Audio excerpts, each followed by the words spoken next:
हरिपुर नगर में सेठ ध्यानचंद का बहुत नाम था।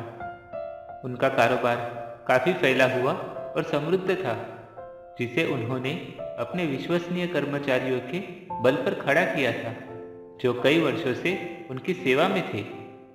सेठ ध्यानचंद की एक पुत्री थी, जो न केवल रूपवान बल्कि बुद्धिमान भी थी। रूपा उसका नाम था। रूपा अपने पिता के कारोबार में हर संभव मदद करती थी, या यूं कहें कि उसने सारी जिम्मेदारियां अपने ही कंधों पे ले ली थी। और यह भी सेठ ध्यानचंद की चिंता का कारण था कि आज नहीं तो कल लड़की की शादी करनी है, उसे ससुराल भेजना है, फिर वह घर संसार संभाले या कारोबार। कौन जाने उसके ससुराल में किसी को कारोबार की पड़ी हो या नहीं, यही सब दुविधा रहती थी। इसलिए सेठ जी ने निर्णय लिया कि किसी योग्य व्यक्ति को योग्य तनख्वाह पर अपने कारोबार की जिम्मेदारी देंगे, जो होशियार भी हो और ईमानदार भी, जो सेठ जी की ओर से बिना किसी लालच के कारोबार संभाले और सेठ जी अपनी बेटी के भविष्य पर ध्यान दे सके। सेठ जी ने मुंशी जी को कहा कि तुरंत समाचार फैला दो कि बेहद मेहनती, कुशल और ईमानदार व्यक्ति की हमें जरूरत है। मुंशी जी के कहलवाने पर कई निवेदन आए, लेकिन इनमें से जो उपयुक्त लगे उनमें से 8 लोगों को चुनकर कुछ ही दिनों में मुंशी जी सेठ ध्यानचंद की हवेली पर आए। सेठ जी की हवेली बेहद आलीशान थी और चमेली के फूलों से महक रही थी। मुंशी जी ने सेठ जी को प्रणाम किया, फिर साथ आए सभी युवकों का परिचय करवाया और बातों बातों में हवेली के सुगंधित वातावरण की प्रशंसा भी की। सेठ जी ने कहा कि यह मेरी बेटी रूपा के पसंदीदा फूलों की खुशबू है, चमेली के फूलों की।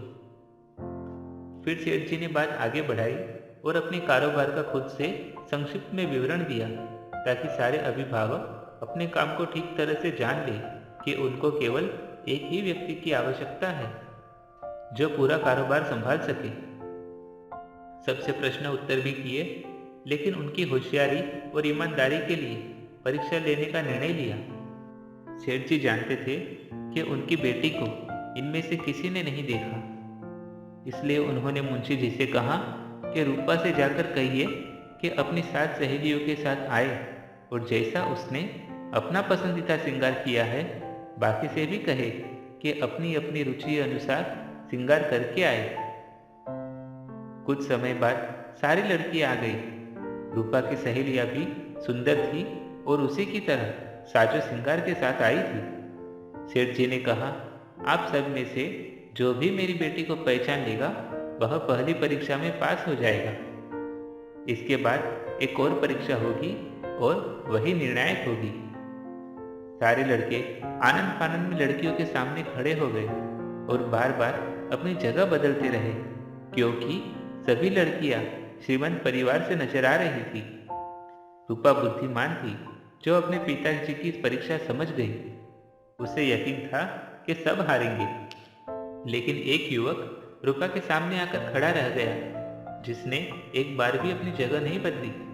रूपा उस लड़के को अचानक अपने सामने देखकर चौंक गई और उस युवक के सुंदर चेहरे से अपनी नजरें जल्दी हटा न सकी, लेकिन कुछ ही देर बाद शर्म से नजरें नीची कर ली। आज तक उसने ऐसी भावनाएं महसूस नहीं की थी। उसे कोई अनजानी खुशी मिल गई थी। सेठ जी ने उस युवक को, जिसका नाम सुजीत था, उसे शाबाशी दी और अपनी बेटी को सही से पहचान लेने की वजह पूछी। तब सुजीत ने कहा कि आपने अपनी पुत्री से कहलवाया था कि जिस प्रकार वह अपनी रुचि से श्रृंगार करके गई थी, उसी प्रकार उनकी सहेलियां अपनी अपनी रुचि के अनुसार सज कर आए, क्योंकि आपने जाते समय अपनी पुत्री को देखा था कि वह अपनी रुचि के फूलों से, यानी चमेली से बालों को सजा कर गई थी, और बाकी युवतियों ने अपनी अपनी रुचि अनुसार अलग अलग फूलों से खुद को सजाया है। और अपनी पुत्री के विषय में आपने केवल एक ही बात हमें बताई थी कि उन्हें चमेली के फूल पसंद है। यह सुनकर रूपा सुजीत की इस बुद्धिमानी से प्रभावित हो गई और सेठ जी ने फिर से उसे शाबाशी दी। बाकी सभी युवकों का जोश ठंडा पड़ चुका था। सेठ जी ने इसे भांप लिया और कहा, यह कोई निर्णायक परीक्षा नहीं थी, वह तो अभी बाकी है, जिसमें जो भी उत्तीर्ण हुआ उसे ही इस कारोबार की डोर संभालने मिलेगी। सबके चेहरों पर फिर से एक जोश चढ़ा, लेकिन इस बार बाकी कोई इस मौके को गंवाना नहीं चाहता था, किसी भी कीमत पर नहीं। और सेठ जी ने सबकी इस अधीरता को भी भाप लिया। सेठ जी ने कुछ बंद डिब्बे मंगवाए जिसमें मुद्राएं जमा करने के लिए केवल एक छेद होता है, मुद्राएं अंदर डालने के लिए, जिसे निकालने के लिए डिब्बे को पूरी तरह खोलना ही पड़े। सेठ जी ने सारे डिब्बे को आगे पीछे करके सबको एक एक डिब्बा दिया और कहा, यही डिब्बा आपकी और मेरी किस्मत का फैसला करेगा। जिसके भी डिब्बे में पूरी 5 चांदी की मुद्राएं होगी, वही इस परीक्षा में सफल होगा। किसी को अपनी किस्मत पे भरोसा नहीं था, क्योंकि अगर किस्मत को साथ ही देना होता तो पहली परीक्षा में असफल ही क्यों होते, ऐसा सबने सोचा।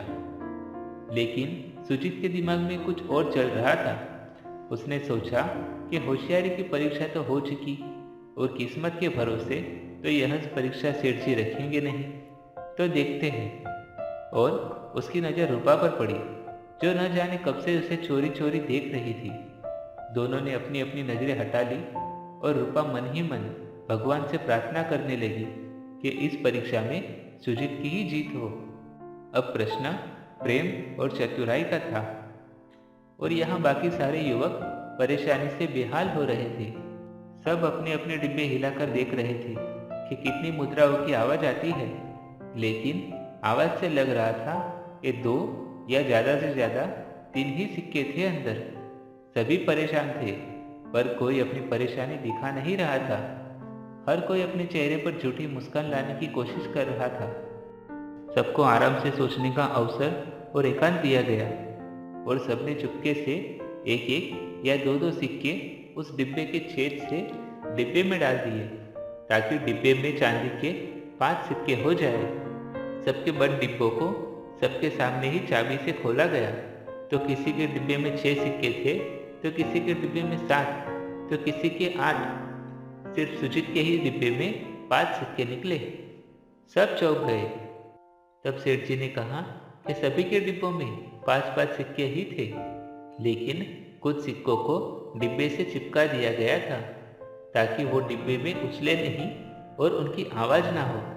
और सिर्फ सुजीत ने ही ईमानदारी से अपने डिब्बे को ज्यों का त्यों रखा, इसलिए वही विजेता है। यह सुनकर रूपा से रहा ना गया और उसने खुशी के मारे तालियां बजा दी। सेठ जी ने रूपा की ओर देखा।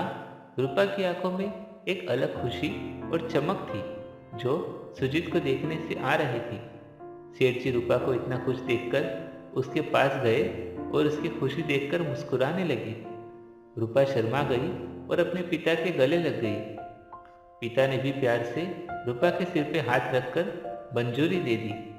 फिर कुछ ही दिनों में सुजीत के कारोबार को ठीक से संभालते ही रूपा और सुजीत की शादी धूमधाम से कर दी।